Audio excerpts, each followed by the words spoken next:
రాజా, మా సార్ పేరు సతీష్ కుమార్, మాది రైల్వే అలారం. స్కూల్ పేరు government high school, Khammam district.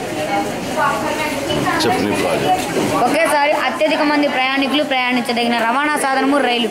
పెద్ద పెద్ద నగరాలు వెళ్ళాలంటే మనం ఎక్కువగా రైల్లోనే ప్రయాణం చేస్తుంటాము. ఒక రైలులో సుమారుగా ఒకేసారి 5 నుండి 6 వేల మంది వరకు ప్రయాణం చేయవచ్చు. అటువంటి రైలుకు ప్రమాదం ఏర్పడితే కొన్ని వేల మంది మరణించే అవకాశం ఉంది.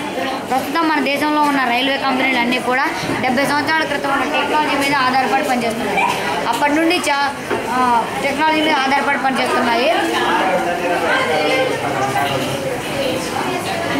అప్పటి నుండి చాలా కొద్ది పరిశోధన మాత్రమే జరిగి కొంచెం మాత్రమే రైలు వ్యవస్థ అభివృద్ధి చెందినది. ప్రపంచంలో ప్రతి 9 నిమిషాలకు ఒక రైలు ప్రమాదం జరుగుతున్నది. సుమారుగా మన దేశంలో ప్రతి సంవత్సరం 1000 మంది వరకు రైలు ప్రమాదం వల్ల చనిపోతున్నారు. ప్రతి 2 వారాలకు ఒక రైలు పట్టాలు తప్పుతున్నది. రైలు పట్టాలు విరిగిపోవటం వలన కానీ, ఎవరైనా కావాలని పట్టాలను కోయటం వలన కానీ, పట్టాల డిస్ప్లేట్లను తొలగించడం వలన కానీ ఎంతోమంది మరణించారు. అటువంటి ప్రమాదాలను ముందుగానే పసిగట్టడానికి మేము చేసిన ఈ చిన్న ప్రయత్నమే రైలు అలారం. ఇది ఎలా పనిచేస్తుందంటే, ఇప్పుడు రైలు పట్టాలు తయారు చేసేటప్పుడే పట్టాల లోపల ఒక పైపుని ఈ విధంగా ఉంచాలి. ఆ పైపును రైల్వే స్టేషన్లో గల సిగ్నల్ రూమ్లోకి తీసుకువెళ్ళి దాని చివర ఒక బెలూన్ని కట్టాలి. ఆ బెలూన్ పైన కింద 2 వైర్లు ఈ విధంగా ఉంచాలి. ఇప్పుడు ఎవరైనా రైలు పట్టాలు కోసినప్పుడు పట్టా లోపల పైపు తెగి బెలూన్లో ఉన్న గాలి మొత్తం పైపు ద్వారా బయటికి వచ్చేసి ఇది గాలి మొత్తం తగ్గిపోయి ఈ వైర్ దీని మీద పడి అలారం అవుతుంది. ఈ అలారం మోగగానే మనం పట్టా విరిగిన విషయాన్ని గమనించి ముందు స్టేషన్లోనే రైలు నిలిపివేసి పట్టా ఎక్కడ విరిందో గ్రహించి దాన్ని సరి చేయవచ్చు. దీనివల్ల మనం కొన్ని వందల మంది ప్రాణాలను కాపాడవచ్చు. అలాగే సార్ ఈ జంక్షన్ మధ్యలో మనం సిగ్నల్ రూమ్ని అరేంజ్ చేసుకుంటాము. ఈ జంక్షన్ నుంచి సుమారుగా 40-45 కిలోమీటర్లో రైల్వే స్టేషన్ ఎదురుగా అవుటర్ సిగ్నల్ ఉంటుంది. అవుటర్ సిగ్నల్ పోర్ట్ పక్కన మనం సిగ్నల్ రూమ్ని పెట్టుకుంటాం. ఈ మధ్యలో చిన్న చిన్న రైల్వే స్టేషన్లు ఉంటాయి కదా, ఆ రైల్వే స్టేషన్లో మనం సిగ్నల్ రూమ్ని పెట్టవసరం లేదు. ఈ 40 నుంచి 45 కిలోమీటర్ల దూరంలో ఉన్న రైలు ట్రాక్స్ ఉంటాయి కదా, మధ్యలో ఎక్కడైనా కట్ అయినప్పుడు ఇక్కడికి సమాచారం అంది వీళ్ళు ఇక్కడ సమాచారం అందించి రైలుని అక్కడే నిలిపివేసి దీన్ని సరి చేసుకోవచ్చు.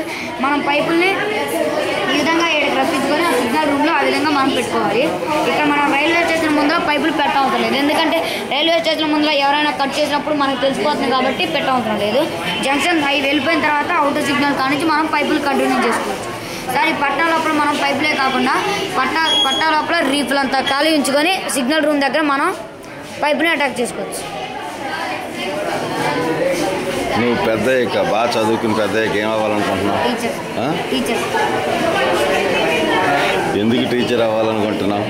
టీచర్ అంటే కానీ నాకేమో నువ్వు రైల్వేలో చాలా పెద్ద చీఫ్ ఇంజనీర్ అవుతావని అనిపిస్తుంది.